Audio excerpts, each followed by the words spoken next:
I am. And I think you better have too. You know, honey, I'm okay, you're okay. That there's what it is. I know, but honey.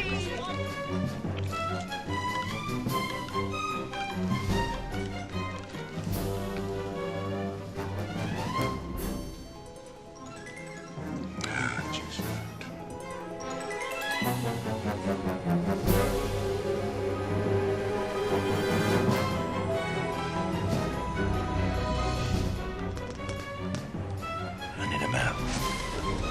I hate this! I know you do!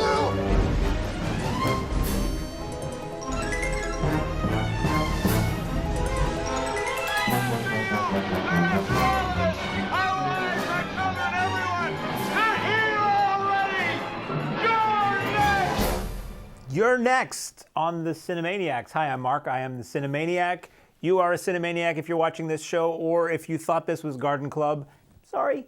Together we are the titular Cinemaniacs. So I've got about 10 movies to talk about this week, all of which I've seen, which is a new era, a new phase for this program, is that I'm actually talking about movies I've seen, unlike sometimes on the old show. So we're gonna swing-a-ding-dong, right? Hey, thank you. Right over here, and we're gonna talk about the biggest film, seismically, size-wise. Size does matter in some instances. Here we have a film that is the third stab at a U.S. version of a long-running, 50, 60 years Japanese franchise. Here we have giant, titanic monsters bursting from orifices of the earth and just whacking at each other. And they happen to hit fairly close to home for us who live here in New England. And this is all spearheaded by that ringleader of them all, Big G himself, Godzilla, King of the Monsters.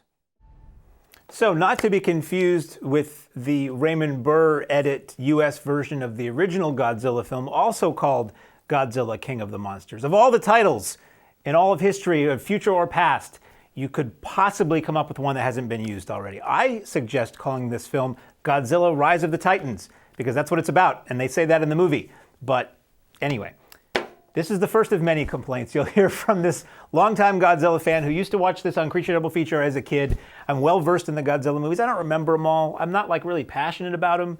They're not brilliant films overall. I mean, there's some really cool stuff in them, and they're iconic, and we wouldn't be spending hundreds of millions of dollars on these films if there wasn't something to them. So here we have the Americans once again trying to say, okay, you Japanese people, you may have had international success with these films for 50, 60 years. We're going to show you how it's done. And the answer is usually badly. But I did think Godzilla, King of the Monsters 2019 was a lot better than the previous American Godzilla film, which I thought was boring and impossible to see the monsters. The previous film, it was all this human drama, and yes, you have to have it. People will complain about the humans in a Godzilla movie. That is the fine weaving loom craft of making a good Godzilla movie, is that it can't just be monsters fighting. That will get boring. There's a quote I heard years ago that is so true. There's nothing quite so boring as being constantly amazed. You have to have downtime. It can't just be the monsters. And the talent is, how do you make the human story that gets you, that is the connective tissue between the monster fights? How do you make that interesting? And the Japanese films, various levels of success. Sometimes it was about a little kid who was very annoying, and sometimes it was about gangsters, and sometimes it was about aliens, and sometimes it was about this G-force, of which there's a version in this film, which are this group that's set to study and battle the monsters and all that stuff. So the previous Godzilla film had very good actors in it. It had some decent human drama, but fans like me and others are like, could you get to the monsters? And in the previous film, when they did, it was through a dirty windshield that was cracked. It was from a mile away. It was from a TV screen. It was like they went out of their way to not show you what you paid to see. And the movie was way too long. This film is much, much better than the previous one in my estimation as a fan of these kind of things. The monster design is cool. The monster fights are cool. You see far more monsters than you did in the previous film. It's new mythologies. These are not connected to the Japanese films at all, really. You have a good cast, good international cast. You see Zhang Ji, if I pronounced that right, who was in things like Memoirs of a Geisha and House of Flying Daggers and a lot of Hong Kong films. Good to see her in a big film again. Probably there to appease the Chinese market. You have Vera Farmiga. You have, sorry if I have to look, Kyle Chandler, the guy from Friday Night Lights, Millie Bobby Brown from Stranger Things and all that. So there's faces that you recognize. And there's Big G, there's Godzilla. I very much roided out Godzilla in this film. You get Ghidorah, who looks great. You get Mothra, who looks great for what little you see of Mothra. You get Rodan, who's cool, and that's pretty much it. For some reason, I thought there was going to be more monsters in this film, but that's fine. That's totally cool. These American films tend to want to pile on too much, whether it be a superhero movie with villains or whatever. There's always too much going on. So this film, you're basically bouncing back and forth between the humans who are trying to, either unleash or stop the monsters, and the monsters who are just wanting to throw down with each other. So my beefs with this film, because there has to be some, right? My beefs with this were, it's shot like a modern movie. Most people will be cool with that. My problem with that is I'm here to see Godzilla and the monsters do their thing, and I don't want it to be the camera being too close. You've heard this before. I don't want the camera too close. I don't want the camera so shaky. I don't want the editing so fast. I want to be able to feast my eyes upon these amazing things. The character design is really good, and there are some really nice moments, and this is just like Kong Skull Island or whatever that thing was a couple of years ago, where it feels like they had really gorgeous concept art paintings, and they would do all this stuff, and then they would freeze for a moment where you'd be like, click, that would make a good painting. And then it would be back to sort of chaos again. Now, this film isn't the worst offender I've seen of chaos cinema, as it's called, but it's up there.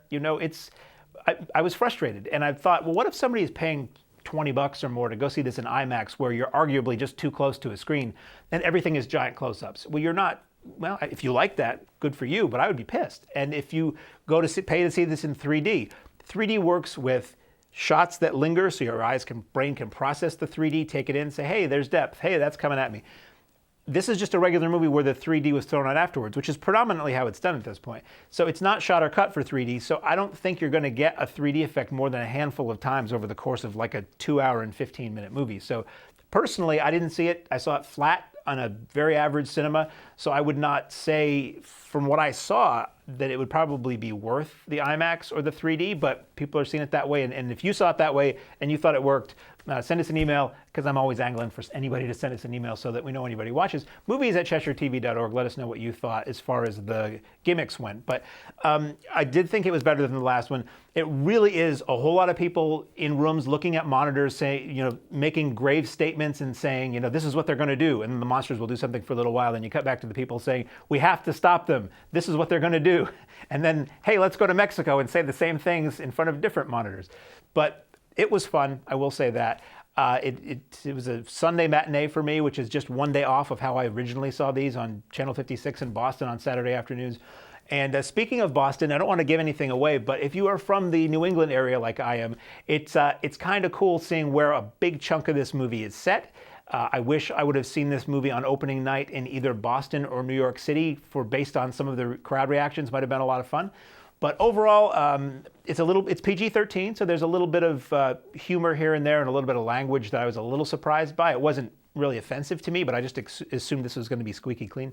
I will say that some of the characters are pretty lame. There is the, now let me get this straight, guy who sits off in the corner and cracks wise and just basically repeats what's going on for the dumber people or kids in the crowd. That was kind of annoying.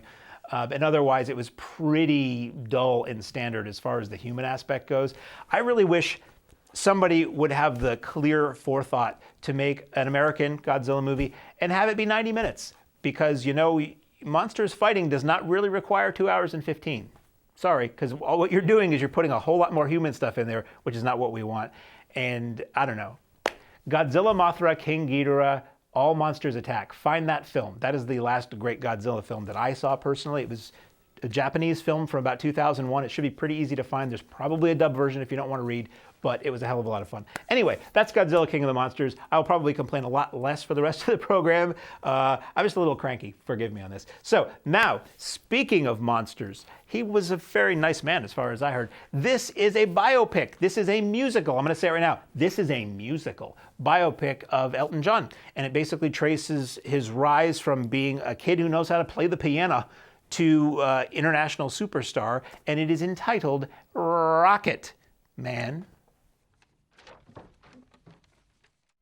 I wasn't quite sure what to expect from this. I saw that trailer in the theater, and the trailer tips its hand a little bit, but it really is, as I said, it's a musical. It is people are talking and they burst into song and they open a door and there's people dancing in the street and there's feathers and flowers and all that, which is very fitting for Elton John. I mean, it's funny. People think of Elton John, depending on when you came to know him, in various forms. He started as the singer-songwriter guy, and then in the 70s into the 80s, he became my memory is always the video footage of him walking out in a full-on Donald Duck outfit in front of a huge crowd and playing concerts in insane, way beyond Liberace costumes. And then as the 80s went on, he kind of got the more conservative look, and he was doing the ballads, one ballad after another, and the Lion King music. So depending on when you came to know him, it's what your image in your head is of him. But for this film, very much embraces the crazy, flamboyant Elton John in terms of how they do the dance numbers and the musical numbers. So whether or not you're a fan of musicals may impact how much you dig this and how much you like Elton John. I don't know that you really need to like him to enjoy this movie. So basically, my take on this is it accurate or not? So there's a lot of talk about Bohemian Rhapsody. If people were big fans of Queen, they might have had a beef with Bohemian Rhapsody because it played a little loose with the facts and the chronology and how things really happened. And this film to me is, let's say you did what we call now a jukebox musical. Say you did a jukebox musical on Broadway based on the life and music of Elton John, and then you made a movie out of it. That's what this feels like. So I am not intimately familiar with his chronology and his life and how everything came to be. I did a little bit of a look up last night, and for the most part, this film seems fairly accurate. Some things are sort of done for dramatic effect and reorganized to sort of streamline the story a little bit. I'm not sure how accurate, and probably nobody cares about this. This is probably just me who cares about this. Probably the order of the songs in the movie are not really the order that they happened in real life, but it doesn't matter. This is one of those films like Jersey Boys we were just talking while the clip was playing. It's one of those movies where you think, oh yeah, so-and-so, Elton John, he had a lot of good songs. And then you watch the movie and you're like, Jesus, this guy had a lot of good songs, and this isn't even all of them. And he's still, it's a huge time span his career has covered. So this film basically takes you, there's a framing device, which I'm not going to get into because this movie's better with a surprise. There's a framing device where he's looking back on his past. So you basically take him from a little boy who is first discovering the piano up to, his greatest triumphs in the 70s and 80s. And then, like any biopic, any rock biopic, there's a basic structure they pretty much all follow, any showbiz bio. And it's the rise to fame, overcoming adversity. There's a really bad patch, and then they get over it, and there's one big triumph, and then there's credits, and you see what happened afterwards. This is what that follows. If you've seen a lot of other biopics, if you stand back and squint, it's pretty similar. But there's the music, there's the facts that really does a good job at recreating the era. You get that early 70s troubadour LA vibe that's very kind of almost famous to me that I really loved. You get Taron Egerton is very good. If you know him, it's probably from the Kingsman movies. He's the main lead, the Cockney badass in the Kingsman films. He's Elton John in this, and you forget you're looking at the guy from the Kingsman movies. I don't know if I ever believed I was looking at Elton John, but I believed I was looking at an avatar for him. And he does all the singing too, which is very impressive. That is not often the case in a film. Usually there's somebody else doing the singing, or they're mouthing to the original recordings or new recordings or something like that. But this is the guy, and he doesn't sound exactly like Elton John, but he sounds enough like him that it did not distract at all. So be aware if you go to see this that this is fantastical and magical in a way. Things start to happen that are fantasy things. So fantasy and reality blur a bit. And part of that, you could say, is due to all the drugs he was taking at the time. And part of it is just the fantasy magical world that this guy created for himself, rising out of, not the slums, but rising out of sort of lower class England to become a very, very rich man. So I'm not a huge Elton John fan. I appreciate the music. I always have. There's some I really like. There are some I don't really care about. There's some that I'd be happy if I never heard again. But as somebody who's a casual fan, I thought this movie was really good. It was really fun. If we keep getting these kick-ass rock bios, we have Bohemian Rhapsody, we have this, there's a David Bowie one coming along. I'd like a Mark Bolan, but that's me and a bunch of people in England probably that would like that. But I would say Rocketman's worth checking out. I would say see this in a theater for the visuals and for the music because it's really good music and it's enveloping. So that is Rocketman. That is out now. Now I'm going to try to get caught up. I'm still way behind. I was away for a while. I was sent away for a while, but I'm feeling much better now. These are a couple of films I saw whilst away. There's still big ones that I haven't seen yet. I'm going to try to see those this week, and next week will be like a mega catch-up show. First of all, we have sort of an indie film. This is A24. They put out a lot of really interesting independent films, comedies, whatever, and they don't play everywhere, so you may have to look a little harder for this. This is not currently playing where I am speaking from here in Keene, but it is playing out and about everywhere. I would definitely, would I like it or not? Who knows? I don't even know if I liked it or not. This is the tale of two very studious young ladies who are about to graduate from high school and go off into the big world of college, and they realize, we worked hard and didn't have any, what the legend says is supposed to be fun in high school, and all the kids that did, they're also going to good schools, and screw that, we're going to try to get in some partying before the time is up for us in high school, and they have a really interesting time trying to get there. So this is what happens when two ladies are book smart. I didn't know what to expect. I'd seen this trailer at the Alamo a few times, and I wasn't sure if this was a movie for me or not, and oh boy, was this a movie for me. I really loved this. This was very funny. I don't see a lot of comedies I like. They tend to be dumb and gross and just annoying. And the characters tend to be people I hate. And even starting this movie, the main girl, the very, very studious girl, I was afraid that I was just going to hate her. And you don't. This is very, very sympathetic. This is a movie for people who were that in high school. And it's so funny. These are these two perfectly sweet and, at least at the beginning, innocent young ladies who decide that, we have avoided what everybody else says is fun all through high school, and we have one night to fix this, and we're going to try to find out where the big party is that everybody else is going to and go there and just do it all. And it's very reminiscent of other films that I've seen, not in a bad way. I wish I could put my finger quite on what it is, but basically it's the two girls trying to find the address of this party, and it's just one misadventure after another that they get themselves into and attempt to get out of in order to get to this manna holy grail. It's almost like Detroit Rock City in a way, now that I think about it. It's not really a lot like that, but it's these two people have to go through all these trials and tribulations to get to the place they want to get to and find out whether it's really worth it all or not. It's extremely funny. It's very smart. It's very dirty. Not really gross dirty. It's gross dirty maybe once, and I was disappointed in that moment. But otherwise, it's very coming of age, and you're rooting for these girls. And I'm like laughing just thinking about the movie. It was really, really good. Directed by Olivia Wilde, who you may know from a lot of things. I'm thinking Cowboys and Aliens. That's a terrible example because that was crap, but she's been in a lot of things. And it's got some familiar faces that you saw in the trailer there. And I would highly recommend, probably not, well, maybe for teens, but probably not for kids. Definitely not for kids. It's very R-rated, not for kids. For adults, go see Booksmart. I'm not saying go see it. That's a call to action. I'm saying if you are a person who might like things, going to see Booksmart would be smart, and then you'd write it in your book.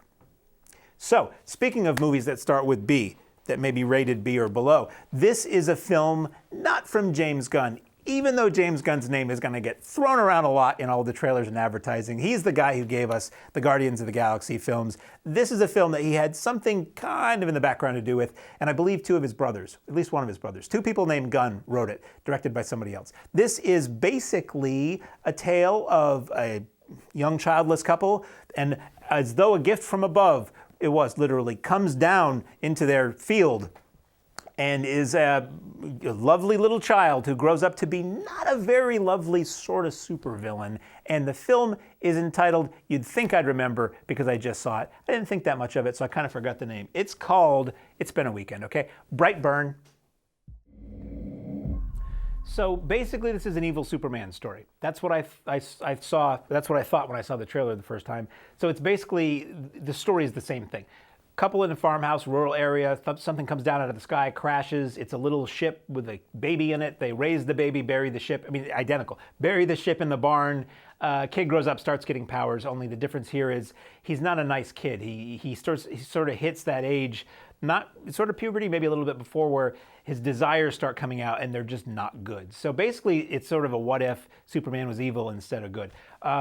So there's been a lot of buzz about this. A lot of people really like this. A lot of people were really hyped for this. I saw it when it came out opening weekend, and I didn't really like it all that much. I don't think kids are scary, or very rarely do I find an effective evil kid movie. They always just seem silly to me. They sort of just look down and talk slow, and I'm supposed to be scared, and I'm generally not.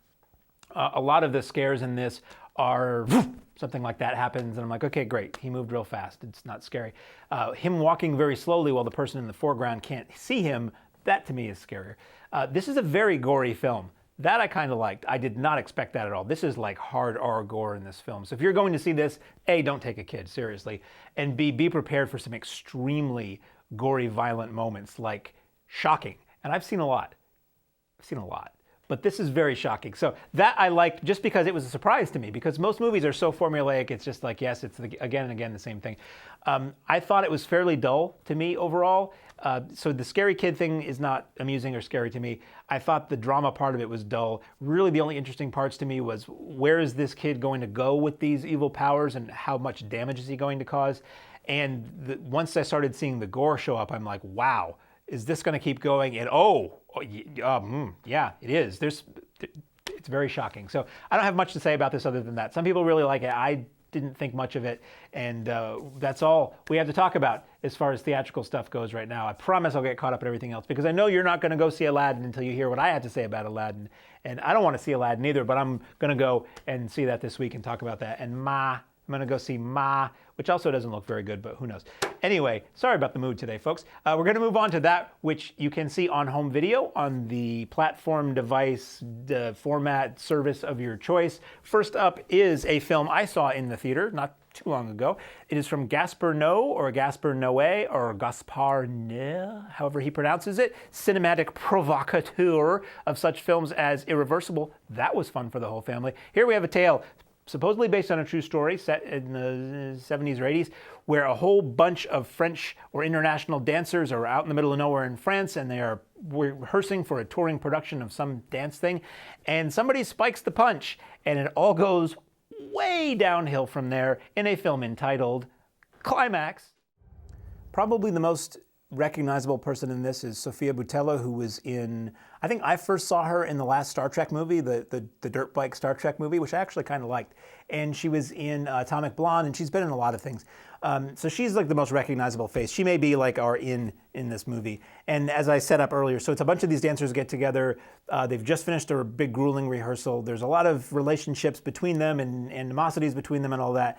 And then the punch is spiked by somebody with LSD or something, and everybody basically just goes crazy. So it's very extreme, it's very provocative, it's very edgy, which I find very boring, because it's just like, oh, you're breaking taboos. Great, you're just crossing them off the list. Fantastic. It's made to look like, I believe, one uninterrupted camera shot for the most part. So the camera's always floating and moving around and all that, and that's fine. I just really didn't like this. Now, I have friends who loved this. Some people say, oh, it's just like what an acid trip feels like. And it's like, well, that's fantastic. I don't want to do that, and I also don't want to experience a movie that's what it's like when you eat too many Dunkin' Donuts and you have to run to the bathroom either. I mean, that's just, I'm sure that there's a film that could convey that to me, but I'm not interested in that experience. So it was just, it felt to me like a lot of pretentious people and nasty people being nasty to each other, and it was just miserable for me to watch for 2 hours or whatever it was. It does some interesting visual things, I guess. There's a whole sequence where the camera's upside down, and I'm like, yeah, I'm looking at an upside down picture now.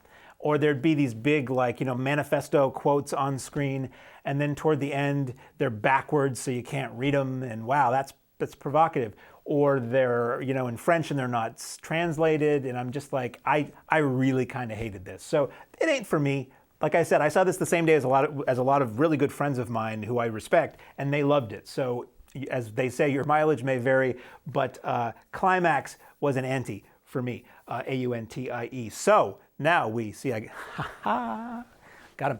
Now, a film that I also was not looking forward to seeing. This is another film I saw a trailer for at the Alamo. This is based somewhat, I haven't looked it up, on a true story of the people who formed the first Norwegian pure real black metal band, and what they did and the extremes they went to stay metal and not be posers, up to and including really, really bad things. This is what happened to, and what it takes to be, the Lords of Chaos. So by all means, gather the kids around for this one.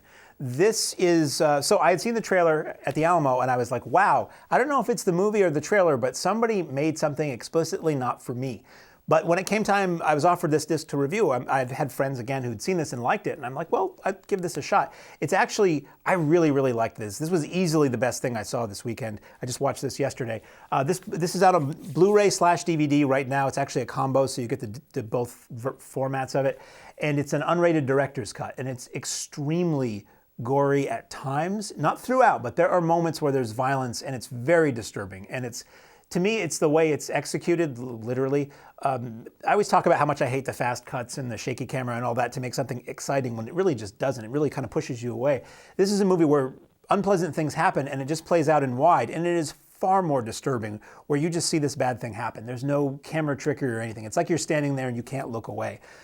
So basically the story is that this guy, Rory Culkin, Macaulay Culkin's younger brother, who's been in many films, he's this young guy, young metal guy in Norway who decides to start up a black metal band, or start black metal as it is, which is very dark, satanic as a thing, evil, celebrating evil and all that.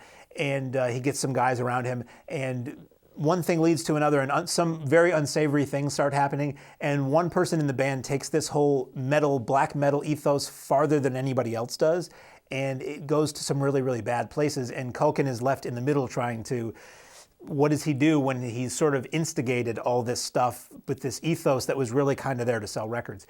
So very, very well made, very, very dramatic. It starts off kind of light and kind of funny, which surprised me, and that sort of softens you up for the sucker punch that you get later when this film gets very serious. It's unpleasant to watch at times. The tone is very grim. This I would almost shelve in the horror section. It really played like a horror movie. It was very disturbing, far more disturbing to me than a lot of horror movies that I watch, or Brightburn or something, which I just kind of find kind of routine for the most part. Not just the fact that this was to some degree a true story, it just feels very real and very believable. One thing that was a little bit weird about this that threw me off with the trailer and the movie itself, it is set in Norway, and I know people speak English in Norway and Sweden to a degree with accents that are very similar to ours, but for the most part, nobody spoke with a Swedish accent, Norwegian accent in this movie, which felt a little weird at times. If they didn't keep mentioning Norway and the way things look and some of the spellings, you might think that it was set here. Maybe that makes it more relatable to people who watch it in America. I don't know. It wasn't really a problem. It was just sort of a little thing I noticed that was curious. There aren't really much in the way of extras on this film. It's mostly little snippets that were sort of maybe online teasers for the film. Basically, what you want this for is the movie itself. I would highly recommend this to anybody who's a metal fan, maybe who knew about this band named Mayhem, or the actual events in the story. I really want to kind of look, and I didn't have time. I want to read up and see how accurate this was and what the actual story was. But this really, it reminds me of other films, like, again, I can't tell you what they are because I'm a little foggy, but Lords of Chaos, very, very good. Easily the best thing I saw this week. Easily, to me, the best thing. Well, for what I'm talking about here, maybe not the best thing I'm talking about, but the best thing I watched over the course of the last week. Out now on Blu-ray, certainly worth a checkout. So now we move on to the last, even sort of normal film we're going to talk about this week. This was a theatrical release last year. I saw this in the theater. Now I'm going to talk about it again with the 17 minutes I have left. So we're going to make this real fast. So what do you do when you run into, you find a purse on the subway in New York, and you're a young, lovely, young, up-and-coming lady trying to find your way in the world, and you're kind and conscientious and kind-hearted and all that? Well, if there's an ID in it, you go to the person's house and give them back the purse. And maybe they seem kind of lonely, and you kind of want to, help them out and befriend this older lady who doesn't seem to have anybody. And then, unfortunately, it turns out to be Greta. So we're running out of time, so I'm going to try to be fast on these. I thought this was really good. This is a great psycho thriller. This is very Play Misty for me, if you've ever seen that. If you've never seen that, see Play Misty for me. Basically, Chloe Moretz befriends this woman. She's lonely. She doesn't have a daughter, or her daughter's away, and they become, sort of a pseudo foster mother-daughter experience. And then she slowly finds out that Greta is crazy and tries to, distance herself, and the woman gets crazier. And how do you shake off a crazy person that your only crime was being nice to them? So that's what this film is about. It's very effective. It's Chloe Moretz. It's Isabelle Huppert, who's very good as the older crazy lady. I would highly recommend it to just about anybody as a thriller. It's not terribly explicit. It's a little gruesome here and there, but not like the other films we've talked about. And that is now on video. So now we move on to my favorite part of the show, which is the Arrow Video Corner. And we have three playing big old... Oh, that was good timing. Playing catch up on this one, playing some Heinz 57 this week. So I'm going to whiffle on over here and make him go crazy in there because it's just a series of clips that need to be played. We have an older film. I love that Arrow is digging up these older studio films, these old noir films. Arrow seems to be on a track of, Japanese crime and noir and giallo and spaghetti western and every other genre that I love that doesn't often get enough love. Here we have a film starring Ray Milland and Charles Laughton and Elsa Lanchester, which is pretty cool. This is a film where a man man is with a lady at night, and that lady gets murdered by somebody, and that somebody frames that man, an innocent man, for the murder, and that man now has to solve the crime himself. Here's the original fun old splashy trailer for The Big Clock. So that's actually a pretty fantastic trailer. If you're watching this on YouTube, go look up The Big Clock trailer. It's really cool. I hadn't actually watched it until then. So this movie was great. This is very Hitchcockian to me. Hitchcockian, if you look at the Hitchcock films and you take a step back, it's very often somebody who's wrongly accused of something trying to prove their innocence before they get nabbed by somebody. So that's the deal here. Ray Milland's boss, Charles Laughton, kills this woman who's his mistress or his wife after Milland had spent a little time with her, innocent time in the evening, and Laughton decides to pin it on Milland, who works for him at a newspaper magazine that investigates crimes. So Milland is charged with finding the murderer of this woman, while it is made to look like he himself is the murderer when he's not, if this makes any sense. So basically he's trying to solve this crime while cleaning up clues that have been planted to make him look guilty. It's fantastic. It's really good. And like any noir of the era, it's a tight 70, 80 minutes. It's gorgeously shot in black and white. The aero transfer looks beautiful, and the cast is fabulous. You get the people I mentioned earlier. You also get Harry Morgan, who you may know from MASH. Very young Harry Morgan with a lot more hair than you've seen. You get Noel Neill, who would go on a few years later to be in Superman as Lois Lane. A lot of little cameos and things like that of people before they were famous. I really, really enjoyed The Big Clock. There's fun supplements that talk about the director and the film itself. I believe there's a commentary and the era and all that give you some nice historical context. But this is another great Arrow release that I was thrilled to have, very happy to keep and lend to friends of The Big Clock. Now, speaking of Arrow releases that have already been released, this is another of their series of Toei gangster films, which I've never really saw before, these Arrow releases, and I've really come to like them. This is a film that's an anthology. It basically shows various instances, I don't want to say the title, various instances of Yakuza, which is Japanese gangsters, like the Japanese mafia, various instances of Yakuza members breaking their own internal rules and the awful comeuppance they get. So it's 3 stories set in 3 different eras. You go from sort of feudal Japan up to what was then contemporary 1969 Japan, and it shows you what happens when you're dumb enough to break the Yakuza Law. So again, tight on time. This was really cool. This was very exploitation, very kind of sleazy, very gruesome. It opens with a montage of basically all these ways the Yakuza are punished for offending the rules, and it's very gross. Not as much throughout the film. So you get the 3 little stories, each different instances of somebody for some reason of their own breaking the Yakuza Law, and then what happens to them or how they try to evade the torture or dismemberment. There's a lot of action. It's very stylish. The music is very funky and cool. So it's in line with the other Arrow releases like this. It almost kind of dips a toe into horror category or sort of fantastical cinema just from how weird and bizarre it's shot. So if you like the female convict scorpion movies and the Seijun Suzuki movies and other things like we've talked about before, and if you know that genre, this is a really cool film I'd never heard of. Extras include a trailer, an interview with the director, something about this genre of cinema, and commentary. So it's really kind of loaded. Looks and sounds great. I really enjoyed Yakuza Law, and I can't wait until they give me more of these weird, bizarre movies I've never seen before. Speaking of films, that we've seen before, I actually have seen this one before, and you might have too. I'm going to throw the trailer on right now so we can get right to it. This is from 1971, Robert Wise's classic, The Andromeda Strain.